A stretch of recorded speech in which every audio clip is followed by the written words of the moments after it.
Hello and welcome to our activity today. We're going to do skip rope today. So I've just grabbed a rope in my car. It's a nice heavy rope, but any rope will do. And got a nice open space here.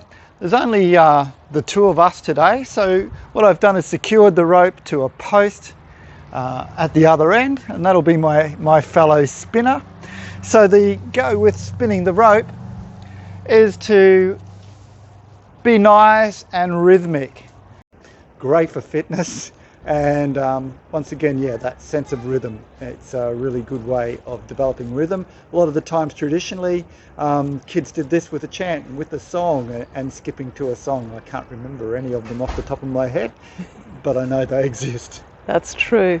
So any rope will do. Okay, if you don't have a skipping rope, just grab the rope out of the back of your car or whatever you've got.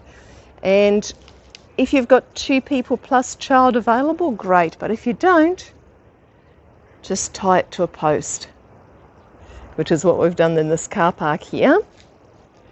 And then just spin. It takes a little bit of practice to get the spin right.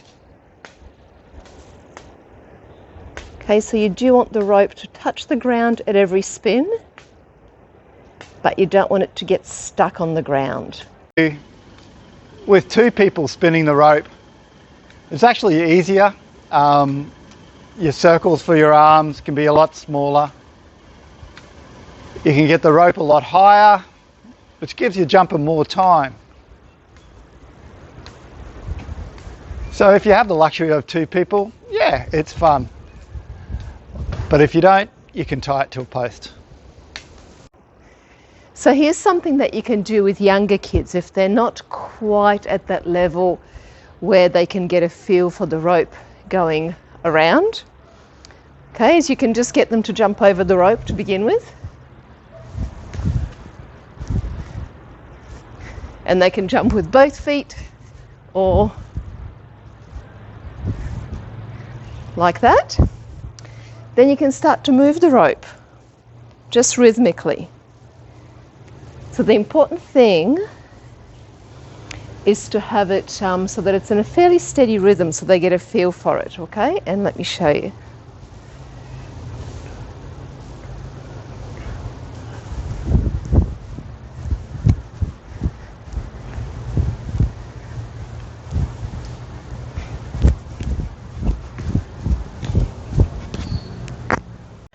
So the idea here is to do whatever works, just play with it and see what you can do. So one that we just made up was this, avoiding the wave. So jumping over when there's no wave. So again, getting that feel for what the pattern is. Is there a pattern? How long does it take for that wave to go from where Ed is moving the rope to where I am? And you can make it into a game and say that if you touch the rope, you're out. So let's have another go.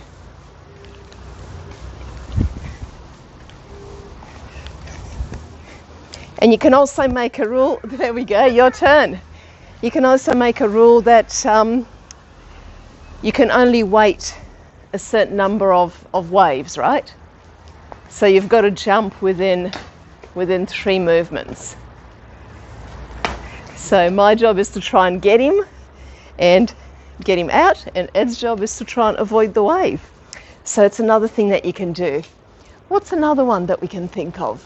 What if you were to move it in a wave sideways? Well, that's tricky, but not undoable. So again, once we see the pattern, especially if it's regular, we might be able to work this out. Oh, that's tricky. Okay, try again. So the trick is for the person moving the rope to not keep changing things, because then it's much harder to get a feel for the pattern. So I prefer it when it was a smaller, faster, because at the moment it's kind of not taut enough. Oh. I'm sure there's a way to do this. And I'm sure there's an 8-year-old girl that could show it to me. Okay, but you get the drift. play around with it and see what you can come up with that works for your kids, and even more importantly, let your kids come up with different ideas and let them give you a challenge so that you can see what you can do, and so that they're using their imagination. Oh, I'm puffed. So that they're using their imagination to come up with different ideas for themselves and for you.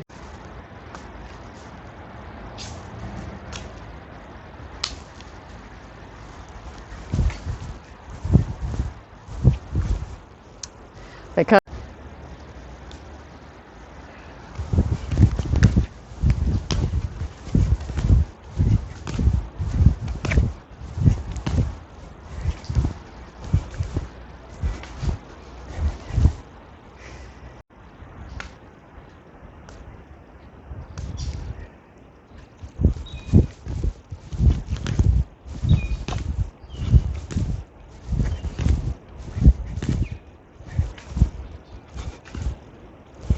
There we go.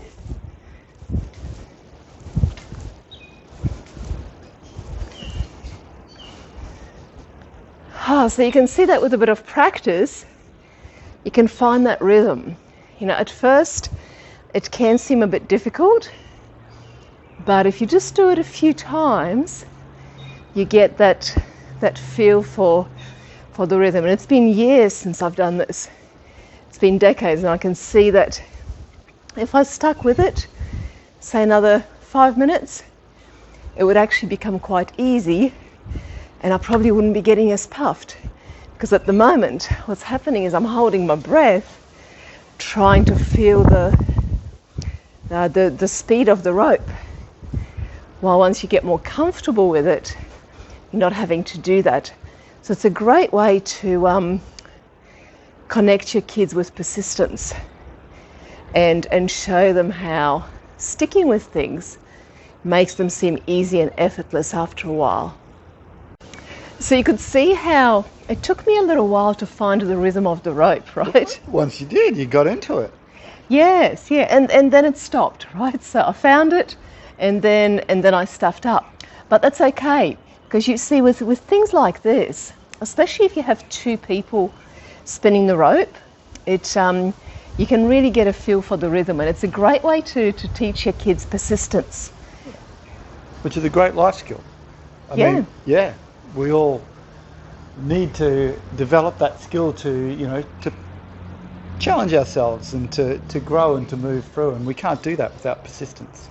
Yes, and the thing that I really learned from persistence is that on the other side of the trying is effortless ease. Okay, so you might have seen YouTube videos, or if you haven't, do look them up, of girls just doing this for ages, for like 10, 15 minutes, and it just seems effortless, right? Because once you find the rhythm of the rope and you can adjust the rhythm of your body to it, you get into a flow. You get into a flow state with it, and time seems to stand still. Yes, and it's really easy, and you don't actually have to jump up that high. At the moment I'm jumping high because I'm not quite sure where the rope is, right? But the reality is that the rope is actually touching the ground at every turn. So if I can time it so that I'm jumping over just at that moment, then I only have to jump about this high. Yeah, with practice, with persistence, the effort required is minimalised. You become more proficient and masterful at whatever you're doing, and that's the gift of persistence. You know, I remember Andy, my son, saying that. I think he was about 6 or 7, and we were cooking. We cooked a meal, and it was something really simple, but it was something that he'd had in a restaurant. And he said, wow, I didn't realise it was so easy to make a restaurant quality meal, right? And then he said, wow, Mum, everything's easy when you know how. True. And that's so true in life, isn't it? Like once you know how, once you persist, get through that resistance, get through that initial hump, you can have fun with it because it becomes effortless. So do 2 things. 1, don't just do this once. Do it until you get better. And same with your kids, spin it for them and encourage them to keep going until they get even a tiny bit better, so that they can see how how it works, right? That they do get better with practice. And that 70% success range is really critical. So, start it off so that they're succeeding, 7 out of 10 times. And once they've achieving that, sort of move the bar a little bit to keep them engaged, to keep them interested, keep them on the edge of developing. That's it. So start off really easy with the rope on the ground, just moving it back and forth, or, one of the other things that we showed you, and then amp it up. And, they may not get 70% straight up, but kids actually naturally, if they're engaged in something, they'll keep trying. And it's about finding that balance and really tuning into them and seeing when they're becoming discouraged and just either making it more interesting in some way, changing it up a bit, or making it easier, or asking them to tell you what they would like, how they want to play the game. And for us more mature folk, it's a great way to keep fit. It is.